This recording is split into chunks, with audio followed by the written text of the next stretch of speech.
बताना चालू करें।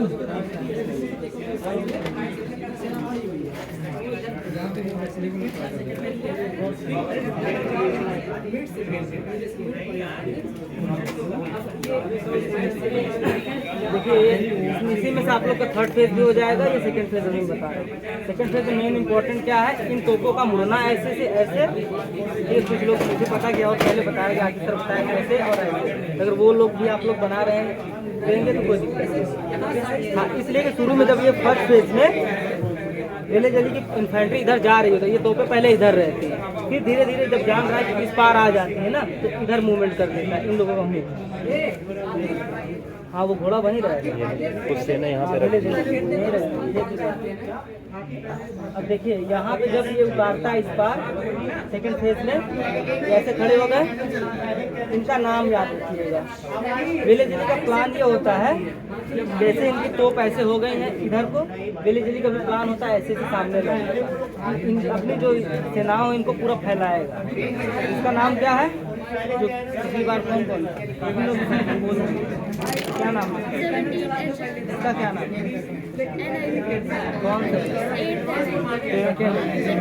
कौन सा है, ये क्या है, उसके बाद फोर्थ है ना, उसके बाद आप लोग कोई नहीं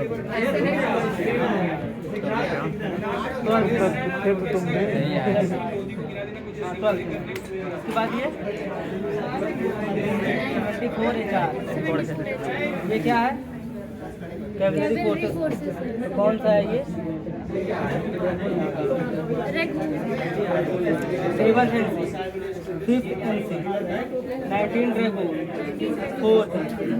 क्लियर, ये सारे नाम आप लोग याद रखेंगे। आप फोटो खींच लिए ऐसे, फोटो ले लो तुम फोटो लो। मोबाइल लो यार, हमारा कैमरा ठीक है। हो गया हाँ भैया हटने दो।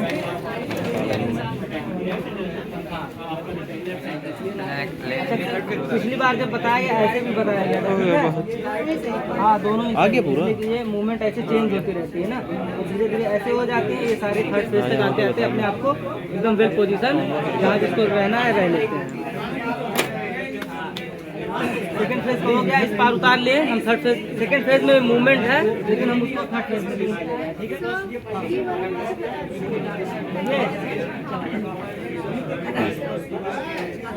बताइए कौन याद कोई याद किया, 78 ये सेकंड एनआई लेफ्टिंग इन्फेंट्री, ये 8 एनआई, ये विकेट, ये 4th एनआई, ये 12th, फिर ये 74, ये है क्या 7th NC, 19 dragon, light dragon, ये 4th।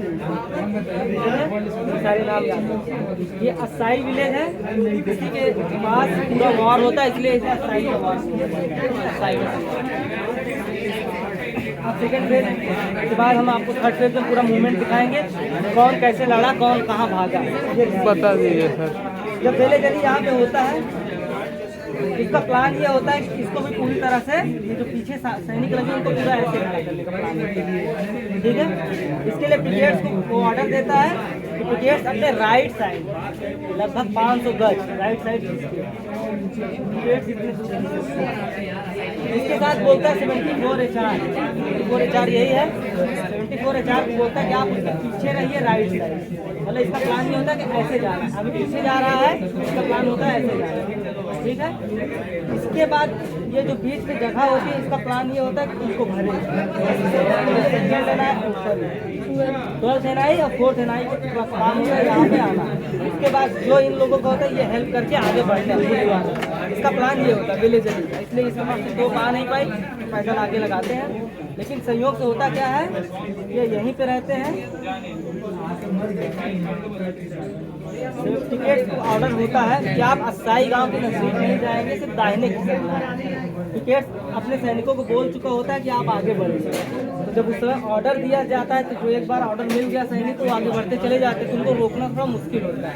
तो टिकट के साथ ये घटना घटती है, टिकट अपने सैनिकों को लेकर जो ऑर्डर इनको मिला होता है कि असाई गाँव के नजदीक मत जाना, वो असाई गाँव के नजदीक ज़्यादा चलते हैं। और इनके पीछे पीछे 74 HR की सैनिक होती है, ये भी पीछे पीछे चली जाती है। जब इस ज़्यादा नज़दीक चले जाते हैं तो यहाँ पे क्या ऑलरेडी तोप लगा के रखा होता है मराठा। तो मराठों का ये लेफ्ट साइड होगा, ये इनका क्या होगा, ये राइट साइड। तो इस लेफ्ट साइड से इस राइट साइड पे बहुत तेज गोलाबारी करते हैं, जान जाते थे नज़दीक आते हैं।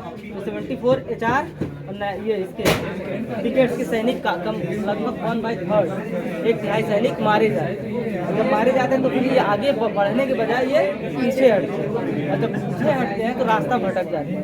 रास्ता भटकते समय उसमें बताया गया आप लोग को पहले कि चट्टानी क्षेत्र होता है, इसके पास काफ़ी चट्टान एरिया होता है, तो यहाँ झाड़ी नुमा क्षेत्र होता है, थोड़ा जंगल टाइप, वहाँ ये सारे रास्ता भटक जाते हैं, वहाँ ये फंस जाते हैं। फिर इनका हेल्प करने के लिए 19 ड्रैगून 4th NC इनका हेल्प करने। और जब ज़्यादा इधर मारे जाते सैनिक, इधर से भी आक्रमण होता है, तो इनका ये होता क्या, ये काफ़ी आगे चले जाते हैं। इनके बीच वाला जो पार्ट होता है वेले जली का, वहाँ पे गोलाबारी ज़्यादा होती है, तो ये सैनिक घबरा जाते हैं वेले जली। तो आगे बढ़ने के बजाय वेले जली तुरंत मौका को देखता है, मौका सही नहीं है आगे बढ़ने का, वो अपने आगे पंक्ति होता है, उनको बोलता है कि आप लोग ये आगे मत बढ़ो। जब ये रुक जाते हैं तो इनको लगता है अंग्रेज डर गए हैं, पीछे हट रहे हैं। उस बीच इनके पास 100 या 120 जो भी तोपें थी, सारी की सारी तोपें ऐसे लगा ले। जब सारी तोपें ऐसे लगा ले, बहुत तेज गोलाबारी से इकट्ठा गोलाबारी जब होती है तो ये और घबराते हैं। इनकी जो सारी ये सैनिक होते हैं, ऐसे ये लोग यहाँ इकट्ठा होते हैं 78 HR के पास। और उस समय एक कमी क्या होती है, जैसे आजकल की तो ऑटोमेटिक तोप है, एक बार कई राउंड फायर हो, पहले एक राउंड सिर्फ फायर होना है और उसको फायर करने से पहले उसमें गोला भरना है, तो गोला भरने में उनको टाइम लगता है। तो इस मौके का इंतजार करते हुए वेले जली के पास जो सेना यहाँ इकट्ठा हुआ, इधर वाले को छोड़ दिया, उधर वो 19 ड्रैगून और 4th NC गई उनका हेल्प करने। लेकिन यार ये ध्यान रखिए, जो टिकट है उसका लीडर कौन रहता है, कर्नल ओरोफ। कर्नल ओरोफ टिकट का लीडर, उनको छोड़ करके जो फंस गए वहाँ पे, उनका हेल्प के लिए ऑलरेडी वो कैवलरी भेज चुका होता है 78 HR के साथ। यहाँ जितनी सेनाएं इकट्ठा होती हैं, जब ये गोला भरने लगते हैं तो उस समय तुरंत ये बोलता है कि इनके लेफ्ट साइड से अटैक करते हुए जाए, इसका राइट साइड से इनका लेफ्ट, तो ये अपने लेफ्ट साइड से इस पार गुजरने लगते हैं।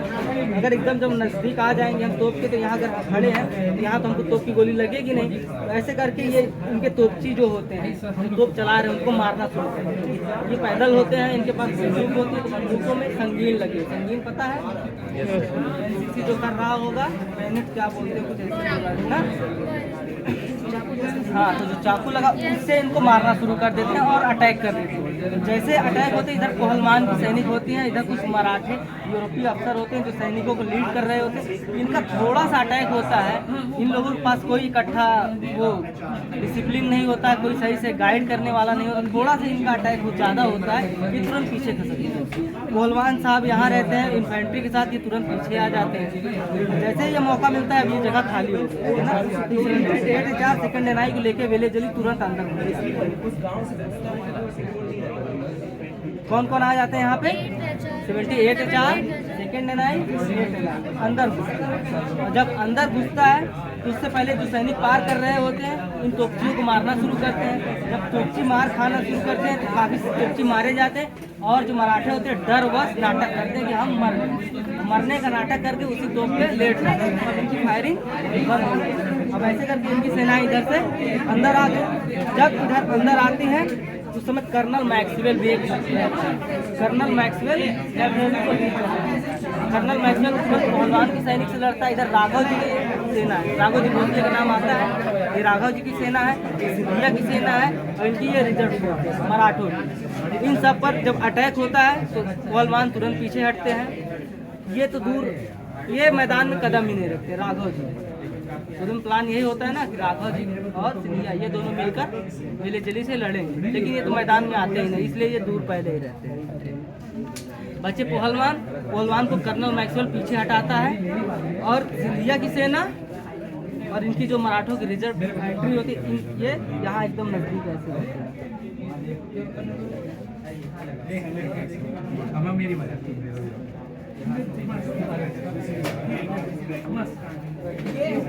थर्ड फेज में आप लोग को तोपची भी दिखाया है।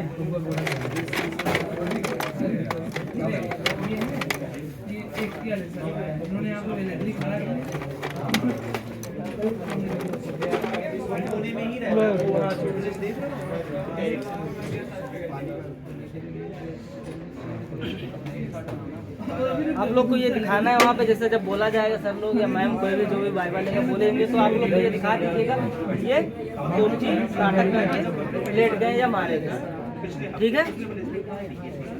इसके बाद ये एंट्री इन लोगों का हो गया। एंट्री और कर्नल मैक्सवेल पहलवान को पीछे हटाते हैं। राघव जी भोसले मैदान में आते ही नहीं है। इधर बस्ता कौन है? सिंधिया और उसकी रिजर्व फोर्स है। कर्नल मैक्सवेल इन लोगों को भगाते भगाते खुद जुहा नदी के उस पार चले जाते हैं कैवलरी के साथ। बताया गया ना जुहा नदी ऐसी है कि कहीं कहीं उससे उस पार जाया जा सकता है। तो इनको दौड़ाते दौड़ाते जब इनकी मराठों की सैनिक उस पार गई तो खुद उस पार चले जाते। कर्नल मैक्सवेल लास्ट में कौन सा गाँव बताया था मैंने अभी? बोरकरी गाँव से फिर एंट्री कर। जब बोरकरी गाँव से एंट्री करके कर्नल मैक्सवेल यहाँ आ रहे होते हैं तो उस समय इनके पास घुड़सवार सैनिक कम होते हैं। काफ़ी सैनिक अंग्रेजों के काफ़ी सैनिक मारे जाते हैं और इनके लड़ने के बजाय पीछे भाग जाते हैं। जब इनके सैनिक कम हो जाते हैं तब तक जब तक एंट्री करते हैं वेले जली इधर काफ़ी सैनिकों को पीछे हटा देते हैं। उस समय सिंधिया से लड़ाई होती है। इन लोगों की सिचुएशन ऐसी हो जाती है एक तरह से अर्धचंद्राकार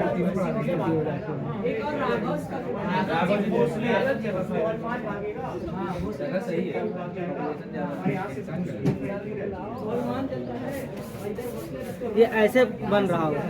इसी पे इधर सिंधिया को इधर ये पीछे कर रहे होते हैं वेले जली।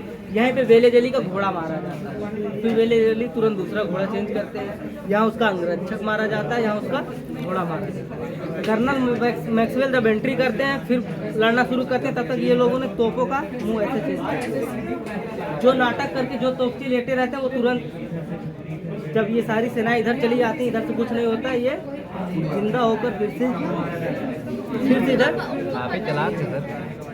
उनको ये तो ऑलरेडी फंस चुके होते हैं, ठीक है। इसमें से काफ़ी सैनिक यहाँ पर आ चुके और सैनिक यहाँ रह गए, लेकिन ज़्यादा से ज़्यादा सैनिक यहाँ पे आ चुके होते हैं। ये तोपों का मुंह मोड़कर फिर अटैक करते हैं इन पर। इस समय कर्नल मैक्सवेल को गोली लगती है। जब मैक्सवेल को गोली लगती है तो वो मारा जाता है, लेकिन वेले जली तब पर भी नहीं डरता है। और उतने में सिंधिया की सेना को लड़ते लड़ते जबरदस्ती ये पीछे ढके रहता है। सिंधिया की सेना ये थर्ड फेज में उस पार चली जाती है। जब सिंधिया की सेना उस पार चली जाती है जो सैनिक होती है वो भागना शुरू करते हैं। सारे सैनिक इधर से भाग जाते हैं, कोई नहीं बचता। मिले चले इस समय इसको जीत चुका है, ठीक है। बस इतना ही करते तो हैं, लेकिन फोटो खींचना आपका थर्ड फेज का ऐसे दिखाना आपको डायरेक्ट नया हमको भेजते हैं रितेश समाई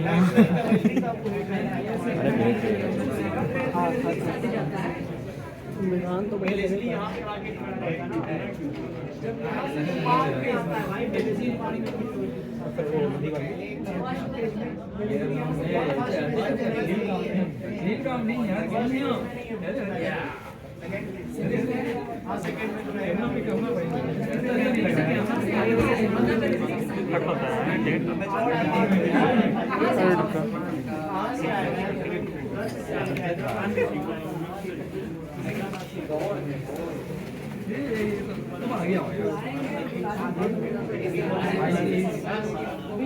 ये थर्ड फेज है।